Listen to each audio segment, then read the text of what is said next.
Heroica TV, el canal de Tacna. Pater noster, qui sinceri, sanctificetur nomen tuum, adveniat regnum tuum, fiat voluntas tuum. Hermanos y hermanas, amigos todos, bienvenidos al programa La Palabra del Pastor en esta 13ª semana del tiempo ordinario.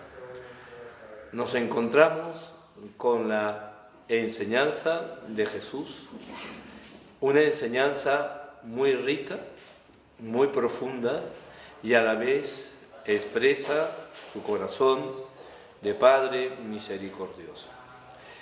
Esta semana las lecturas nos trasladan o nos invitan a reflexionar sobre un aspecto de la condición humana dramática, que es el final de nuestra vida aquí en la tierra, la muerte. La muerte que nos quita o el término de una vida aquí en la tierra, con sus proyectos, con sus alegrías y con sus penas. Y que necesita esta experiencia humana ser expresada o ser comprendida no solo con un raciocinio humano, sino con el don de la fe. Por eso, la primera lectura ha sido tomada para este domingo del libro de la sabiduría, un libro sapiencial del Antiguo Testamento. Y dice así este texto: Dios no hizo la muerte, ni se goza destruyendo a los vivientes. Todo lo creó para que subsistiera. Las criaturas del mundo son saludables. No hay en ellas veneno de muerte, ni el abismo impera en la tierra, porque la justicia es inmortal. Dios creó al hombre para la inmortalidad y lo hizo a imagen de su propio ser, pero la muerte entró en el mundo por la envidia del diablo y la experimentan quienes le pertenecen. Palabra de Dios. El autor de este libro sapiencial de la Sagrada Escritura expresa también la mentalidad de su tiempo. 5 siglos atrás, antes de Cristo, aproximadamente, y refleja el pensamiento de sus contemporáneos y la visión que se tenía en ese entonces acerca de la muerte. Dios, dice el libro, no se goza con la muerte de los vivos, no lo destruye, porque precisamente Dios creó al hombre para la inmortalidad. Y la muerte vino, como bien sabemos, por la desobediencia del propio hombre que la introdujo. Pero este texto nos deja como si fuera un capítulo de una novela y que necesitamos pasar a otro, porque este libro está incompleto. Esta historia todavía no ha terminado.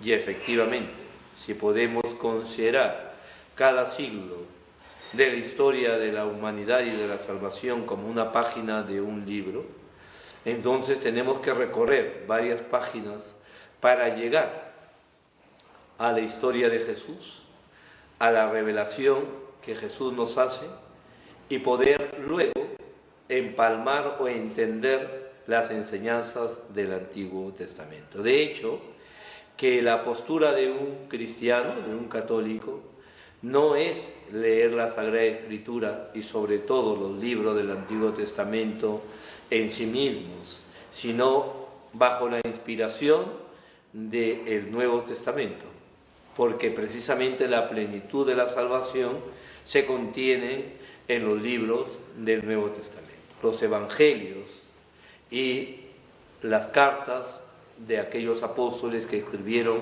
ya a las comunidades cristianas como reflejo del nuevo pueblo de Dios, de esa alianza que Dios hizo ya en la muerte y en la pasión de su Hijo.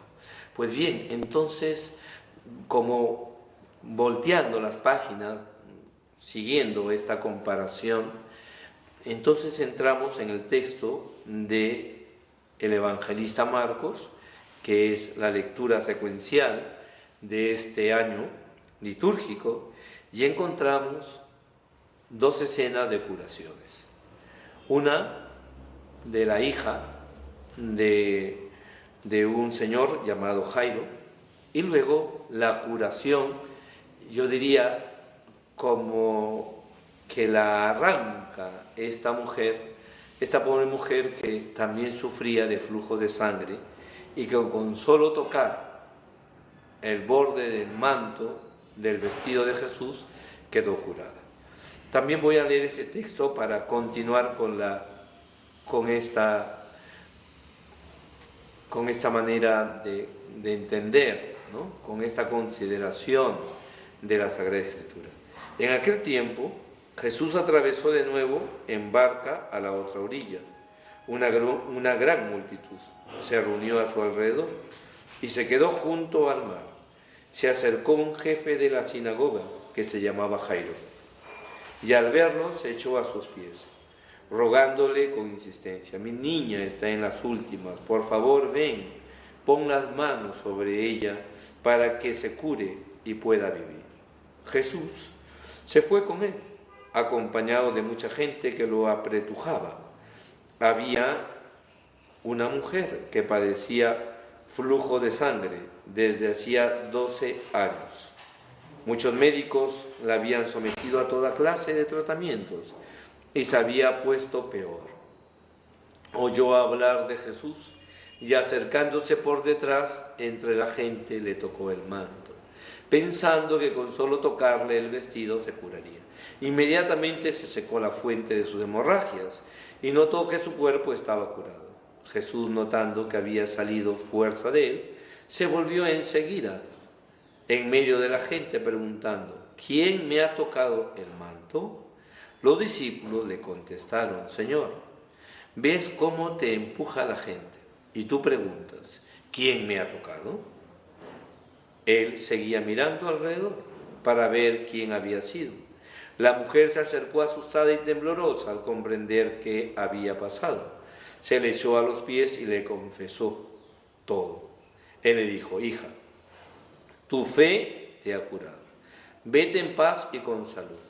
Todavía estaba hablando cuando llegaron de la casa del jefe de la sinagoga para decirle: tu hija se ha muerto. ¿Para qué sigues molestando al maestro?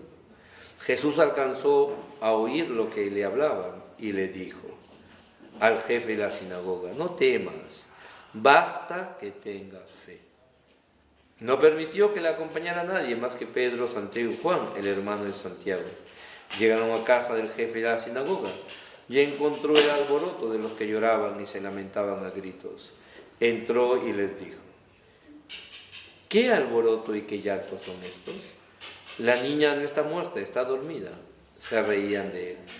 Pero él echó fuera a todos y con el padre y la madre de la niña la cogió de la mano y le dijo: Talita cum, que significa: contigo hablo, niña, levántate.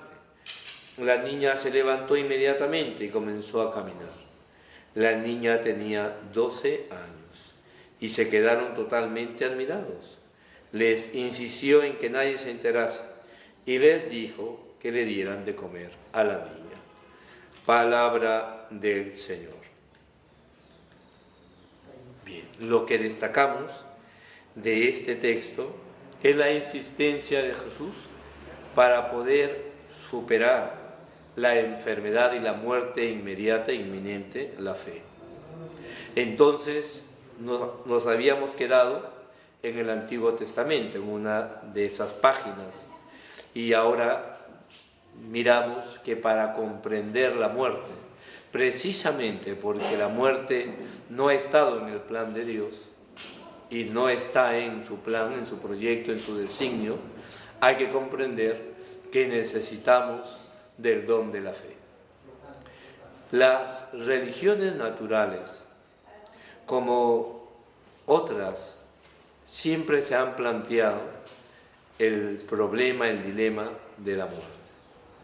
Bajo esos interrogantes, el por qué y para qué. ¿Por qué la muerte y para qué la muerte? ¿Cuál es el sentido de la muerte? ¿Tiene un sentido? ¿Tiene un valor?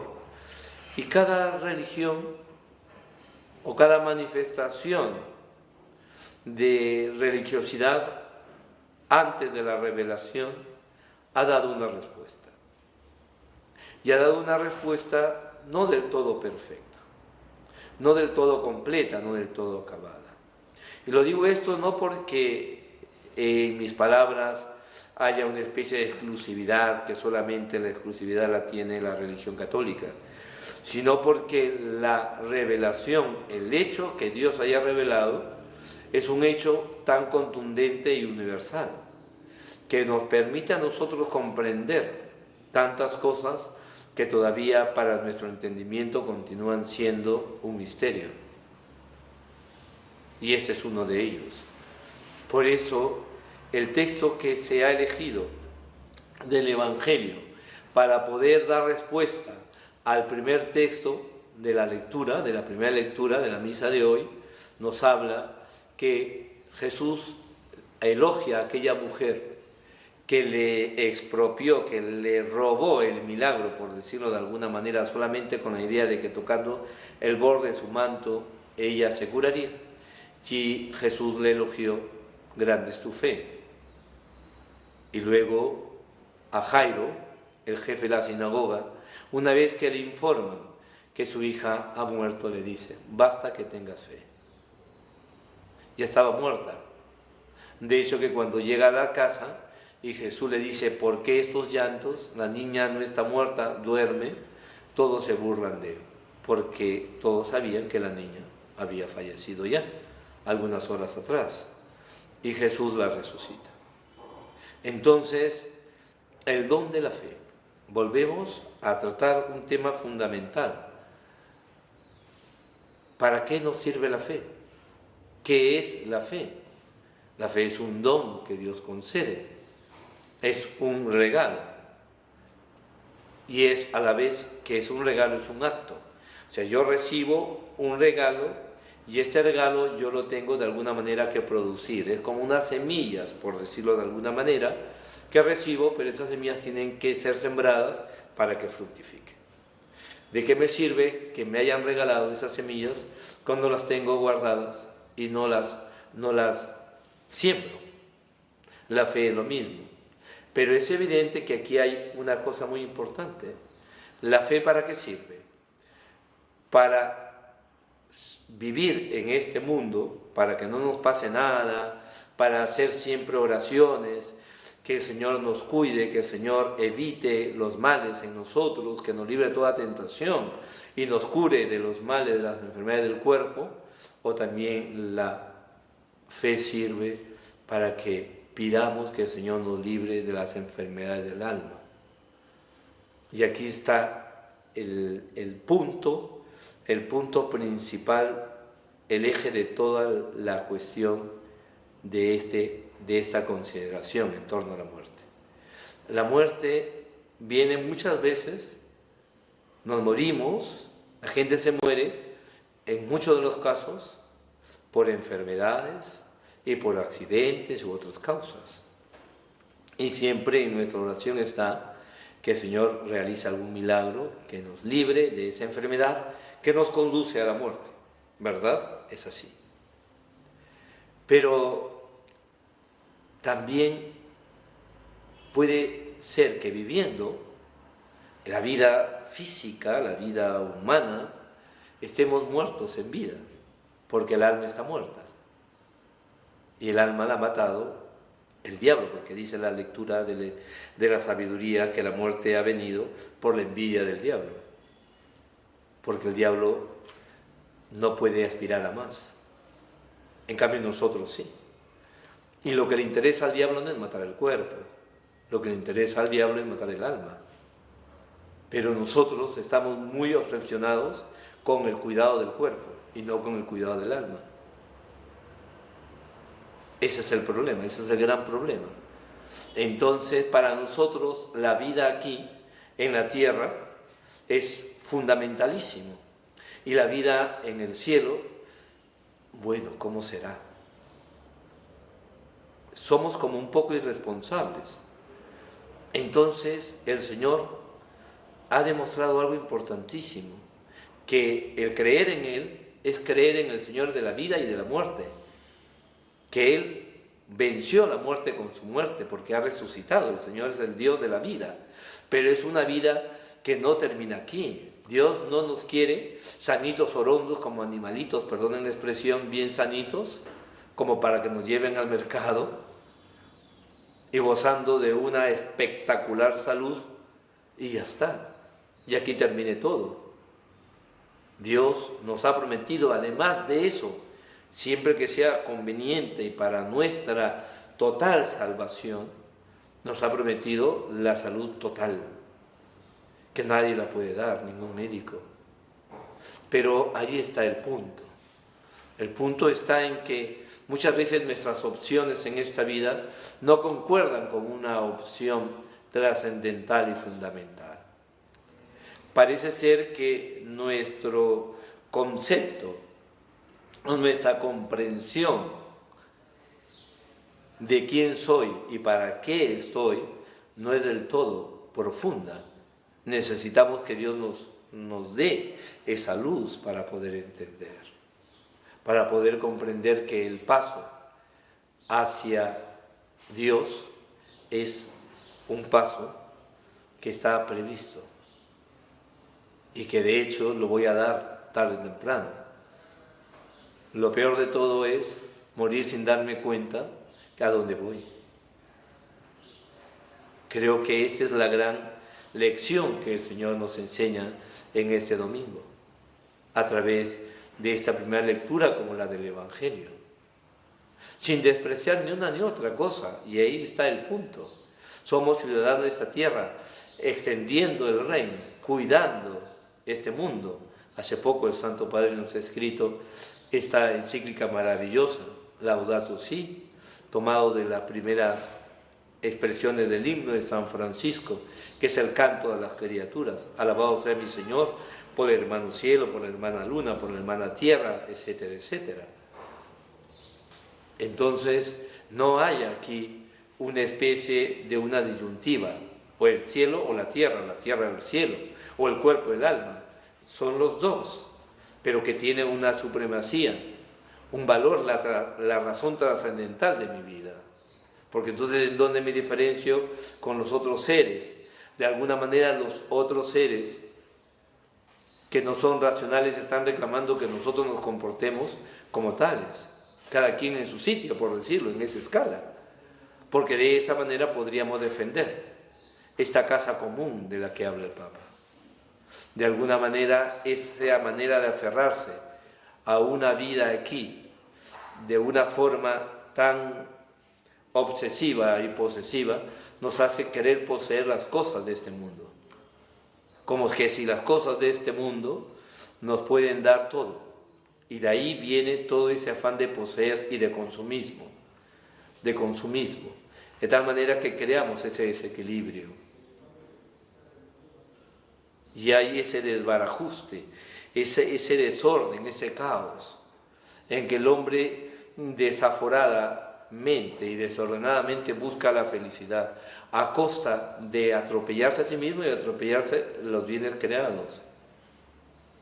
Si entendiéramos que el mundo es como una sinfonía, si entendiéramos que yo también soy parte de esta partitura y que no tengo un dominio despótico del mundo, no soy el patrón, Dios es el dueño de mi vida y de las cosas que me las ha dado como administrador para que yo las administre, de mis hermanos, de los demás, en una casa, en un hogar, los padres de los hijos de los padres, y así todos los miembros de un hogar. Pero este afán de individualismo, de solamente querer yo ser el centro de todo. Este antropocentrismo tan descabellado ha llevado a esta sociedad, como expresión de todos los procesos que se han ido dando a través de la historia, a un pensar de que yo soy el dueño del mundo y puedo hacer lo que se me da la gana. Y luego viene el problema, claro, porque cuando se parte de un egoísmo de esa naturaleza, los demás sobran. Y claro, luego estamos preocupados por la explosión, la llamada explosión demográfica. Entonces, hay que disminuir porque los bienes de este mundo se acaban. Nadie piensa que la distribución está mal. Claro, porque los pueblos ricos quieren ser más ricos. Fíjense hasta dónde llega la reflexión que el Señor nos ofrece este domingo. En el fondo, cuando alguien tiene un miedo a esta realidad y no sabe afrontarla, algo está pasando en su vida. Algo está que ahí no está funcionando bien. Y no sirve de que sea cristiano y esté bautizado, porque no ha resuelto ese problema. No lo tiene claro. No lo tiene claro.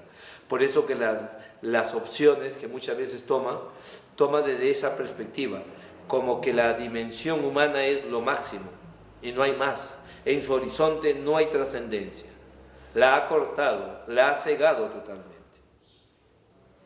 Por eso la carrera loca de poseer y de crearse más necesidades y de comprar productos cada vez más sofisticados y de que esto me puede curar mi piel para que mi piel sea cada vez más tersa, más linda, más suave y no me salga ninguna arruga y vengan las cremas de acá y vengan las cremas de placenta y vengan esto y venga lo otro. Nos llenamos como si fuera la Biblioteca Nacional de tantos productos. ¿Y eso qué significa? ¿No significa acaso la insatisfacción interior de ver que los años pasan y me voy envejeciendo y tengo miedo a morirme? ¿Qué? Entonces, claro, no ha funcionado todo el tema de Señor, ayúdame, mira que no. Es muy distinta la visión. No sé si me comprenden, es muy distinta. Sin miedo a la vida, se dice, y sin miedo a la muerte. Son los dos platillos de la misma balanza. Vamos a pedirle al Señor que nos ayude, ¿no? Que es tan importante. Y que tengamos también nosotros el arrojo, la audacia de esa mujer, que 12 años estaba en esta enfermedad. Y quisiera terminar haciéndole notar un detalle tan bonito que el evangelista Marcos lo coloca. ¿Se han dado cuenta que la mujer sufría 12 años de enfermedad y la niña que resucitó tenía 12 años de edad? 12 años, 12 los apóstoles, 12 años. La enfermedad no se alarga y la niña con 12 años siguió viviendo. Para todos los que pensamos que el sufrir es una cosa insoportable, pues pensemos un poco, ¿no?, en esas cosas.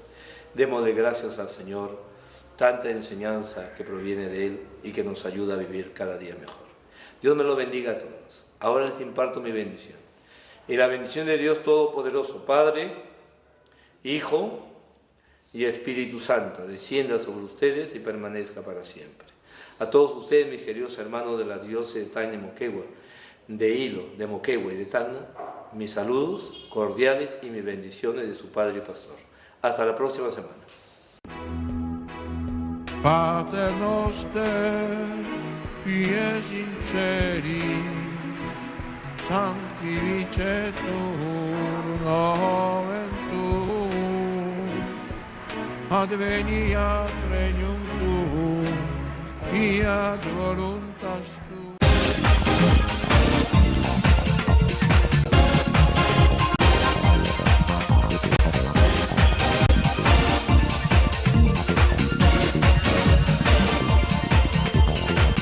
Heroica TV, el canal de Tacna.